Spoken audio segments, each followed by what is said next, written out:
Sir ఇప్పుడు జబర్దస్త్లో act చేస్తున్న అదే జడ్జిగా వెళ్తున్న ఇంద్రజ ఉంది కదండి, ఇంద్రజకి లైఫ్ ఇచ్చింది మీరే. తెలుగు సౌత్లోని లైఫ్ ఇచ్చింది మీరే, ఎందుకంటే అమ్మ దొంగలో ఆ అమ్మాయి క్యారెక్టర్ పెట్టి ఆ అమ్మాయికి ఒక ఎలివేషన్ ఇచ్చారు. తర్వాత నెక్స్ట్ సినిమాలో ఆ అమ్మాయి ఏవో ఎక్స్ట్రాలు చేసిందని చెప్పి ఆ అమ్మాయిని ఏంటి సార్ అది? కేఆర్ విజయ గారు సొంత ఫ్లైట్స్ ఉన్నాయి. అవును, చాలా పెద్ద ఆవిడ ఇల్లే ఒక ఇంద్రభవనం. అవును.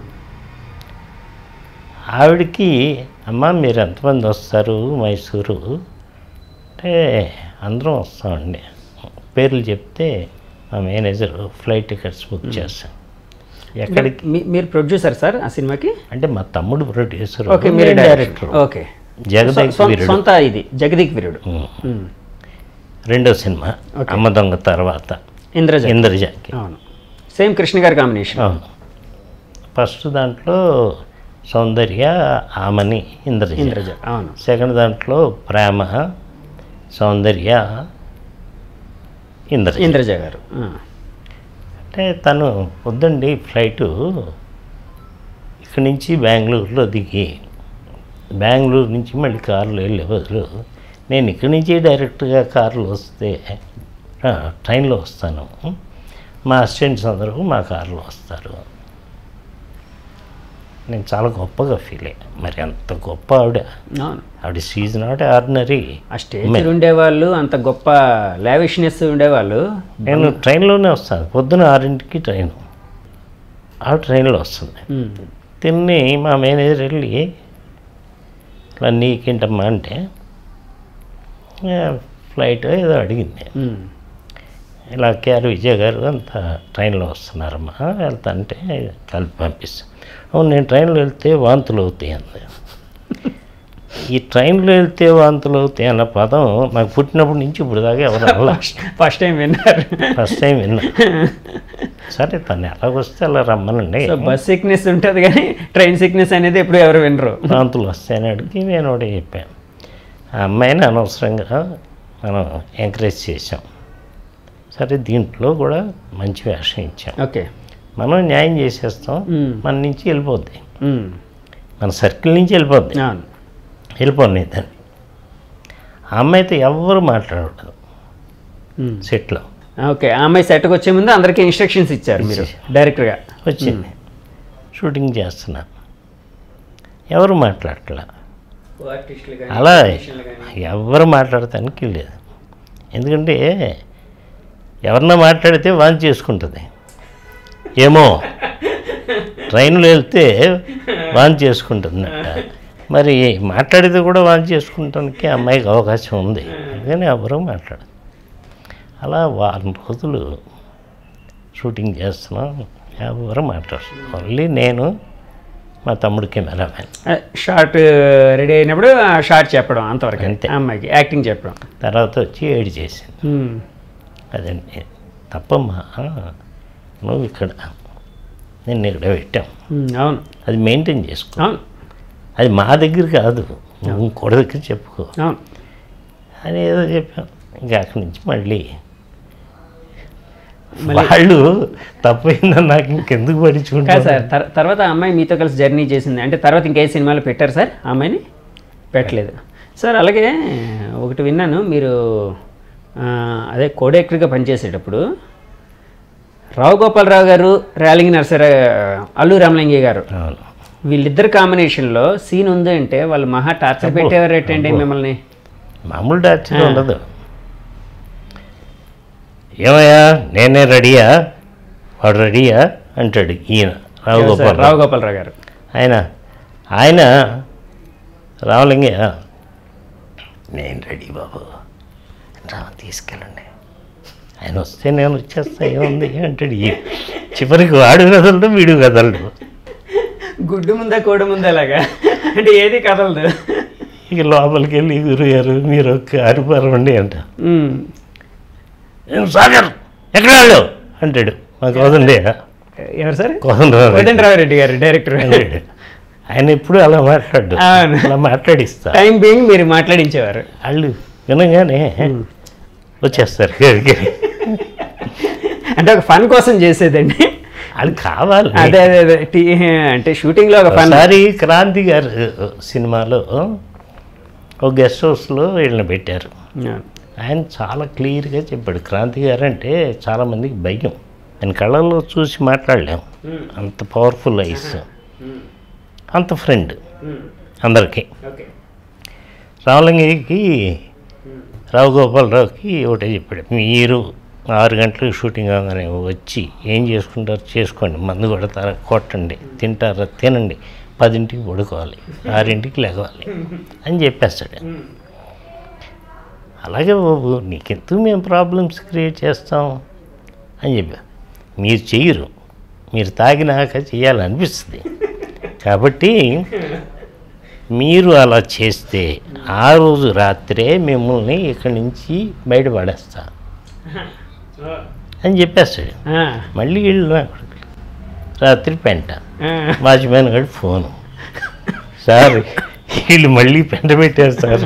ఆయన వచ్చి వీళ్ళకి రూమ్లో ఉన్నాయని తీసేసి రాస్తాడు. ఆయన ఆ టైంకి వచ్చేవారండి శాంతికుమార్ గారు. ఆయన ఫోన్ చేశాడుగా వాచ్మ్యాన్. ఆ గెస్ట్ హౌస్ ఏదో విఐపీలకని పెడతారు, అక్కడ నువ్వు తాగేసి అది పడగొట్టి ఇది పడగొట్టి అల్లరి చేస్తే ఆడి ఉద్యోగం పోద్ది. అట్లా అంటే వాళ్ళకి ఏంటంటే ఒక చిన్న ఫన్ చేయాలనిపించేది, అంటే మీతో సాన్నిహిత్యం ఉండేది కదండి వాళ్ళకి. మీ సినిమాల్లో, మీరు చేసిన సినిమాలో రావు గోపాలరావు గారు కానీ అల్లూరి రామలింగయ్య గారిని కానీ ఏదైనా ఏ సినిమాలో పెట్టారు సార్? ఏమైనా పెట్టారా ఎప్పుడైనా? పెట్ట. సో కథపరంగా ఆర్టిస్టులు ఎవరు ఇట్లా కానీ? అవును. మీరు యాక్చువల్గా సుమన్ గారిని భానుచంద్ర గారిని పెట్టి సినిమాలు తీసే టైంలోనే కదండి సుమన్ గారు అనుకోకుండా ఒక బ్యాడ్ ఇన్సిడెంట్లో ఇరుక్కోవడం, అంటే ఒక ఆయన మీద ఒక అపవాదు రావడం, అనుకోకుండా ఒక స్కాండిల్ లాంటిది. అవును. ఆ టైంలో ఎఫెక్ట్ అయిన సినిమాలో మీదేమైనా ఉందండి? లేదు, ఎఫెక్ట్ అవ్వలేదు, కానీ చాలామంది ఎఫెక్ట్ అయ్యారు. ఓకే. కాకపోతే నేను ఫ్రెండ్గా తనకేం చేయాలో చేశాను. యాక్చువల్గా అది అంటే ఆయన బ్లూ ఫిల్మ్స్ తీశారు ఇట్లా అని కదండి, యాక్ట్ చేశారనండి. ఏంటి సార్ అసలు అది? ఏ స్టేట్కైనా ఓ సీఎం, ఓ డీజీపీ, ఇంకొకళ్ళు కాంట్రాక్టర్స్ ఉంటారు కదా, లిక్కర్ కాంట్రాక్టర్, వీళ్ళ ముగ్గురే పవర్ఫుల్. ఏ స్టేట్కైనా అక్కడ ఎన్టీఆర్ పవర్ఫుల్, డీజీపీ పవర్ఫుల్. ఆయన డీజీపీ మలయాళీ, ఎంజిఆర్ మలయాళీ. ఒక లిక్కర్ కాంట్రాక్టర్ వడయార్, వాడు వెరీ పవర్ఫుల్. ఓకే. వీడి ఫ్రెండు, ఆడి ఫ్రెండ్ కమలాసన్లా ఉంటాడు, సుమన్ గారి ఫ్రెండ్. ఓకే. వాడు సమ్ రాష్ట్రపతికి రిలేషన్ అవుతాడు, అప్పటి రాష్ట్రపతికి. ఓ. వాడు వడయారు కూతురుని లవ్ చేశాడు. ఈ లిక్కర్ కాంట్రాక్టర్ ఎవరైతే ఉన్నారో వాళ్ళ డాక్టర్ని లవ్ చేశారు. మనందరికీ 32 పళ్ళు ఉంటాయి, దానికి 74 ఉంటాయి. వాడు ఎందుకు లవ్ చేశాడు ఇప్పటికి నాకు అర్థం కాదు. వడయారు డబ్బంతో దొద్దేద్దామన్నా ఏంటో నాకు అర్థం కాల. Single time settlement. సుమన్కి ఏంటంటే ఆ డీజీపీ కూతురు వీటంటే ఇష్టం. సుమన్ అంటే ఇష్టపడేది డీజీపీ కూతురు. సుమన్ ఎక్కడ షూటింగ్ అన్నా డీజీపీ కూతురు అండి, లేకపోతే డీజీపీ. ఓకే. సుమన్ గారిని డీజీపీ కూతురు ఇష్టపడేది, వడయార్ గారి కూతుర్ని సుమన్ గారి ఫ్రెండ్ ఇష్టపడేవాడు. ఓకే.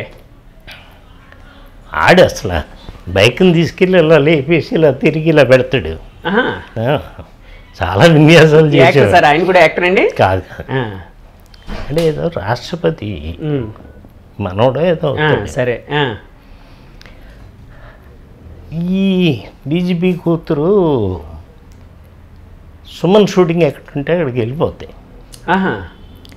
అమ్మాయికి పోలీస్ ఎస్కార్ట్ అంతా కదా. దీనికి సుమన్కి ఏమి ఇష్టం లేదు, ఆ అమ్మాయి వన్ సైడ్ ఇష్టపడి. ఓకే. డీజీపీకి ఏంటంటే నా కూతురికి పెళ్ళయింది వీడితో తిరుగుతుంది అన్న ఫీలింగే. సో ఈ సిచ్యువేషన్లో ఏమైంది సార్? ఎంజిఆర్ గారు పిలిపించారు సుమన్ని. బాబు నువ్వు యాక్టర్, చాలా భవిష్యత్తు ఉంది నీకు, నువ్వు సహనటుడివి, ఇలాంటివి అన్నీ ఉంటే నువ్వు దూరంగా పెట్టుకో అని. మ్మ్. అప్పటికి ఎంజీఆర్ మాట్లాడే పొజిషన్ కాదు. ఓకే. ఆయన రాస్తాడు, మ్మ్. ఇస్తాడు. ఓకే. వీడు చెప్తే వాళ్ళకి తెలుస్తుంది, మ్మ్. కానీ ఆయన చెప్పలేడు. ఓకే. నాకు చెప్తాం కాదు, అది చెప్పాల్సింది అమ్మాయికి అని చెప్పి ఇతను స్మూత్గానే చెప్పినా అది ఆయనకి ఇష్టం లేదు, ఆయన చెప్పిన విధానం. దాంతో ఒకరోజు ఎక్కడో అమీర్పేట లాంటి సెంటర్లో ఏదో బీభత్సం చేశాడు అని పోలీసులు పెట్టారు కేసు. అంటే కాదు సార్, ఇప్పుడు ఎంజీఆర్ గారు సుమన్ గారికి చెప్పారు. సుమన్ గారు అయితే ఆయన వైపు నుంచి ఎలాంటి లవ్ లేదు ఆ అమ్మాయి మీద. అది మనకు తెలుసు, వాడికి తెలుసు, సుమన్ గారికి తెలుసు. కానీ అవతల ఆయనకి అంటే అమ్మాయి ఫాదర్కి సరే ఇంకా ఏదో ఉందనే ఒక కంక్లూజన్లో ఎవరి వాళ్ళు ఏమనుకుంటారంటే మా అమ్మాయి వస్తే నువ్వు దుబాయ్ అనొచ్చు కదా అనే టైప్లో ఉంటుంది.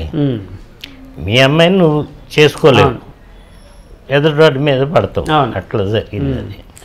ఇంకా అప్పుడు అరెస్ట్ చేశారు. వాళ్ళ అమ్మగారు ఇప్పుడు అలెగ్జాండర్ అని గవర్నర్ ఏడీసీ. అవునండి. ఆయన పవర్ఫుల్. వాళ్ళ అమ్మగారు ఆయన కూడా గవర్నర్గా చేసినట్టున్నారు కదా సార్, అలెగ్జాండర్ గారు కదా. ఆయన వాళ్ళ అమ్మగారి క్లాస్మేట్. సుమన్ గారు వాళ్ళ అమ్మగారి క్లాస్మేట్. తను చెప్పుకుంది. యాక్చువల్గా ఆ కేసులో 1 year దాకా బయటకు వస్తానికి లేదు. ఏ కేసు పెట్టారు సార్ ఆయన మీద? ఏదో పబ్లిక్లో న్యూసెన్స్ చేశాడు. పబ్లిక్ న్యూసెన్స్ అండి. మరి ఏంటి సార్, ఆయన చాలా ఘోరంగా బ్లూ ఫిల్మ్లు అంటే అప్పట్లో బ్లూ ఫిల్మ్ అనేది చాలా అవి బయటికి చెప్పరు కదమ్మా. కాదు సార్, అనుకునేవారు. మీడియా అలాగా లెవెల్లోని పేపర్లో వచ్చినాయి అవి ఇవి అన్నీ అబద్ధాలే. బట్ డెఫినెట్గా వాళ్ళ ఫ్రెండ్కి వీడియో షాప్ ఉంది, అప్పుడు క్యాసెట్స్. అక్కడికి చాలామంది అమ్మాయిలు వస్తూ ఉండేవారు. అది పైగా చాలా పెద్ద prime place. Adyar gate hotel ఆపోజిట్లో వాళ్ళ ఇల్లు. అక్కడంతా చాలా కాస్ట్లీ. అక్కడ ఉండేవాడు. అక్కడ వీడి సాయంత్రం షూటింగ్ అయిపోయినాక ఇంకోటి ఎంతైనా హీరో కదా, వెళ్తాడు, అందరూ అభిమానిస్తారు. క్రేజ్ అనేది ఉండేది. అవును. పైగా వీడు చాలా అందగాడు. అవును. అవునండి. అవును, చాలా అందగాడు. అవును. అప్పుడు రకరకాలు అనేవారు. యాక్చువల్గా వీడు అరెస్ట్ అవుతాడని రామానాయుడు గారికి ముందే తెలుసు. మరి ఆయన సర్కిల్ వేరు కదా, ఆయనకి ఇన్ఫర్మేషన్ వచ్చింది ఉంది.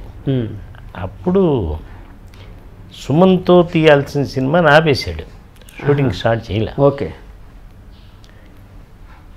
అంటే కొంచెం హై లెవెల్లో కొన్ని విషయాలు తెలుస్తూ అదే అదే. అవునండి. అవును. సో అది బయటికి చెప్పకుండా ఆపేశారు. తర్వాత తెలుస్తాయి కదా. అవునండి. అవును. సో సుమన్ గారు వాళ్ళ మదర్ సహాయంతో ఆయన అలెగ్జాండర్ గారికి అంటే అప్పుడు గవర్నర్ గారికి ఫ్రెండ్ అవ్వడం వలన ఏడీసీ సో ఆ విధంగా బయటపడగలిగారండి ఆయన. కానీ జైల్లో ఉన్నారు కదా సార్ చాలా కాలం. జైల్లో ఉన్నాడు. జైల్లో ఉండగా తనకి బెయిల్ ఇచ్చారు. బెయిల్ రాకూడదు, రాదు ఆ చట్టంలో, ఆ సెక్షన్లోనే. ఓకే. రాదు. వాళ్ళ అమ్మ అదృష్టం. వాళ్ళ అమ్మ ఎప్పుడు దేవుడిని తన విద్యనే నమ్ముకుంటుంది. తన కొడుకుని బాగా చూసుకోవాలి అనేది వాళ్ళ మదర్ యాంబిషన్. సో ఈవిడ గవర్నర్ని కలుస్తూ ఇవన్నీ చేసేది. మొత్తానికి 2-3 monthsలో బయటకు వచ్చాడు. ఆ కేసులన్నీ మాఫీ అయిపోయి కదండి. అప్పటికి అవ్వలేదు నేను చెప్పే అప్పటికి. అది 85 ఎప్పుడో. నా డాకు 84 అయిపోయింది. ఓకే. 85లో ఇన్సిడెంట్ జరిగింది. అప్పుడు కోర్టు ఏం తీర్పు ఇచ్చిందంటే ఇన్స్టెడ్ ఆఫ్ జైలు చెంగల్పట్ డిస్ట్రిక్ట్లో ఉండాలి. ఓకే అని పెట్టింది. ఆ చెంగల్పట్ డిస్ట్రిక్ట్లో ఉండేదానికి ఇప్పుడు ఆర్ఆర్ డిస్ట్రిక్ట్ అంటాం. అప్పుడు మదురైలో ఉన్నాడు. మదురైలో తినకు భయం. ఎవడు నన్ను మదురైలో ఉండమని ఎందుకు అంటున్నారు అని భయం ఉంటుందండి. అవును. వీడు అంటే అవతల వాళ్ళు అంత పవర్ఫుల్ కదండి. అమ్మో అవును. అక్కడ ఉంటూ 4-5 రూమ్స్ తీసుకున్నాడు. అంటే ఈ ఫ్లోర్లో అంతా వాడి మనుషులే ఉండాలి. ఓకే. ఉన్నాడు, చాలా కాస్ట్. పైగా సుమను జైలుకి వెళ్ళే ముందు వాడి దగ్గర డబ్బు అంతా ఫ్రెండ్స్కి ఇచ్చేవాడు. బా. సో ఇప్పుడు జైలు నుంచి 5 గంటలకు రిలీజ్ అయ్యి వచ్చాడు. ఫ్రెండ్స్ దగ్గరికి వెళ్ళాడు, డబ్బు ఏమన్నా ఉందా అని. ఎవడో రూపాయి ఇవ్వాల. వీడు రేపు పొద్దున్న ఫ్లైట్లో మదురై వెళ్ళాలి. రేపు పొద్దున మదురైలో 10ంటికి సంతకం పెట్టాలి. ఓకే. అక్కడ పోలీస్ స్టేషన్ అఫీషియల్స్ ముందు సంతకం పెట్టకపోతే మళ్ళీ ప్రాబ్లం. అవును, బెయిల్ అనేది రద్దు అయిపోతుంది కదండి. సరే ఈలోపు నేను ఆర్ నాగేశ్వరరావు కొడుకు, నేను. ఆర్ నాగేశ్వరరావు అంటే విలన్గా చేసేవారు. ఎన్టీఆర్ గారికి వాళ్ళకి పోటీగా చాలా హైట్గా ఉండేవారు ఆర్టిస్ట్.